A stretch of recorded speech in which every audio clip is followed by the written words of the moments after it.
The dorm room, freshly painted and smelling faintly of cleaning solution, felt cavernous now that my family had departed. Boxes lay flattened against the wall, remnants of the unpacking frenzy. The silence hummed with the anticipation of university life. Then he arrived. Dale. The moment he crossed the threshold, a sense of unease settled in. I extended a hand, a gesture of welcome, introducing myself as Dan. His reaction was peculiar. His gaze dropped to my outstretched hand, lingered there for an uncomfortably long moment, as if he were deciphering some cryptic message. A nervous laugh escaped him, followed by a limp, almost lifeless handshake. It was a dead fish, the kind you read about in etiquette guides as a prime example of what not to do. He didn't even offer his name. I had to prompt him. "I'm Dale," he mumbled finally. I attempted small talk, a few casual questions about his journey, his interests. Each query was met with a monosyllabic response. Yes, no, punctuated by awkward chuckles or strained smiles. The conversation, if it could be called that, sputtered and died. Within minutes, we were both perched on our respective beds, bathed in the cool glow of laptop screens, an unspoken chasm growing between us. Disappointment gnawed at me. Anyone would be a better roommate than this, I thought, the image of a roommate request form already forming in my mind. My initial assessment of Dale, as merely awkward, was soon to be revised. Later that evening, after exploring the campus and meeting some of the other students on my floor, a group that seemed promisingly normal, I returned to the room. Dale was exactly where I'd left him, hunched over his laptop. "What's up, Dale?" I ventured. No response. It was 9:30 p.m., and with nothing else to do, I switched off the lamp on my side of the room and went to bed. Sleep, however, proved elusive. Dale's fingers tapped incessantly on the keyboard until 3 a.m. Just as I drifted off, a jarring disturbance pulled me back. The room, previously cloaked in darkness, was now bathed in the silvery light of the moon. The blinds had been drawn open, and there, on the edge of his bed, sat Dale, staring at me.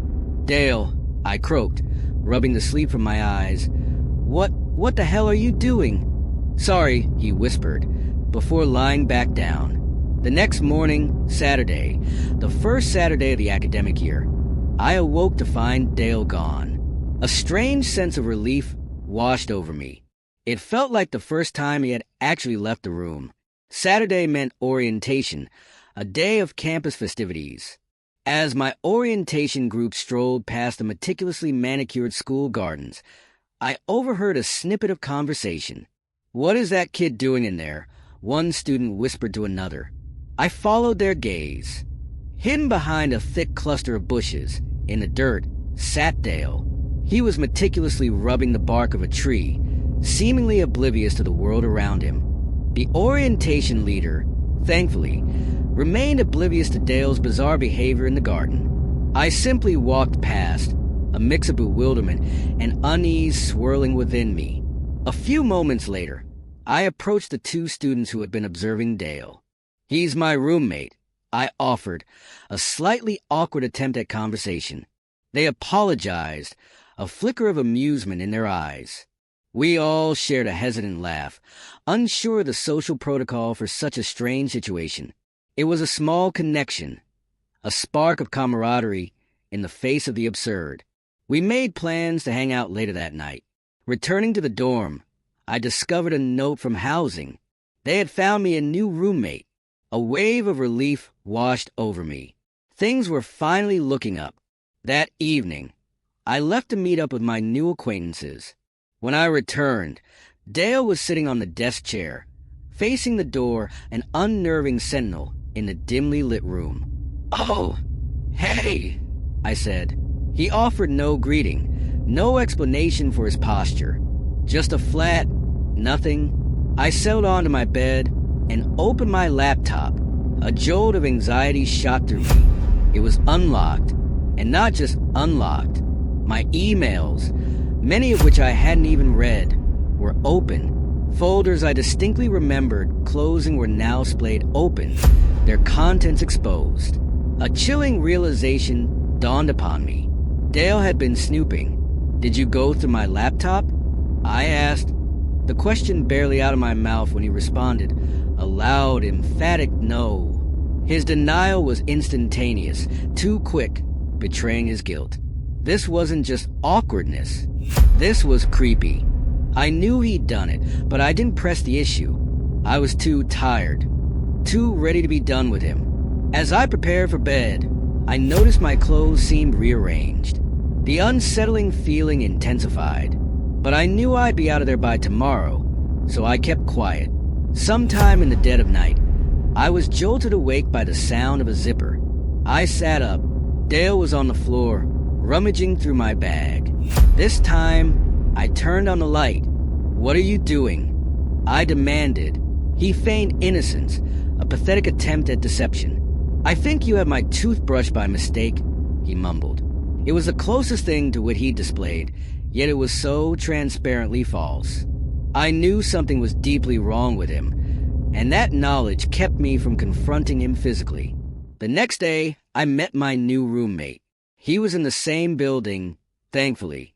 The meeting went smoothly. Sunday night arrived.